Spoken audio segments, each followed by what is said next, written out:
On Sunday's edition of Last Week Tonight, host John Oliver began by briefly acknowledging the horrific mass shooting at the First Baptist Church in Sutherland Springs, Texas, where a heavily armed gunman massacred 26 people. Obviously our thoughts are with the people of Texas after today's horrific incident, details of which are still unfolding as I speak, said Oliver, whose HBO program began taping around the time the news broke. I am sure that there will be more to say about this in the hours and the days ahead, but for now, we are just going to dive straight in tonight with President Trump, statues of whom will inevitably one day be erected and then taken down amid a storm of controversy. With that, Oliver shifted his focus to the scandal he's branded "Stupid Watergate" and the first indictments in Special Counsel Robert Mueller's ongoing Trump-Russia probe. "Yes, it's finally happening," exclaimed a giddy Oliver. This past week, Mueller brought charges against former Trump campaign chairman Paul Manafort and his business associate and Trump advisor Rick Gates. On Sunday, NBC News also reported that Mueller has enough evidence to bring charges against Trump's former national security advisor, Michael T. Flynn, as well as his son.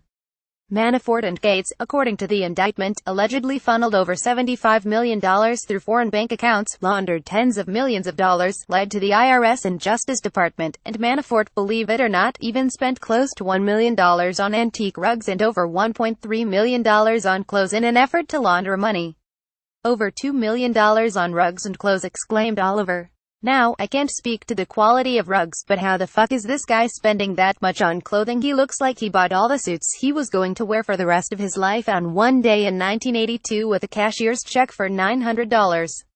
President Trump, for his part, responded to the Manafort charges with two emotional tweets. If you think about Trump's defense here, which he definitely hasn't, it's actually pretty straight, because he's essentially saying Manafort had already done all this stuff at the time that Donald Trump, decided to hire him as my campaign manager, which means one of two things: either Trump did a background check, discovered his suspicious activity, and didn't care, or he didn't so much as Google Manafort before hiring him, argued Oliver. Mueller's probe also found that Manafort had 3 passports, burner phones, and an alias. The Trump administration has attempted to minimize Manafort's role in the Trump campaign, even though, according to Oliver, he held top positions within it for 5 months, during which time he not only organized the Republican National Convention but spoke on the campaign's behalf. Oliver then aimed his ire at George Papadopoulos, a former member of the Trump campaign's Foreign Advisory Panel who pleaded guilty to lying to the FBI over his contacts with the Russians. Papadopoulos reportedly told a Trump campaign supervisor of his Russian contacts, with the supervisor telling him to explore Russian intel opportunities. Furthermore, Attorney General Jeff Sessions this week suddenly recalled a conversation he had with Papadopoulos where Sessions allegedly rejected a proposed meeting between Trump and Vladimir Putin, reported NBC News.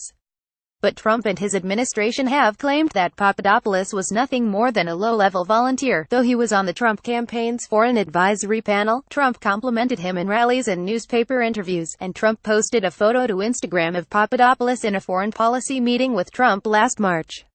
You are now subscribed to the Daily Digest and Cheat Sheet. We will not share your email with anyone for any reason. I don't remember much about that meeting, Trump said this week. In all 3 cases, Trump's pushback has basically been, I don't know anything about the people I should have known those things about. And that is his signature move. He's playing the Trump card. What I mean by that is, he's using his own incompetence as a defense, said Oliver. He continued, the worrying thing here is, it may work for Trump.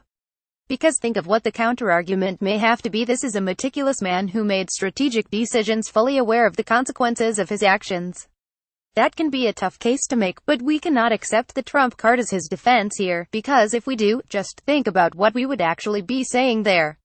We would be saying, look, this guy is too dumb to really understand what he's doing, so I guess we have no choice but to let him keep being president. Please, let's not do that.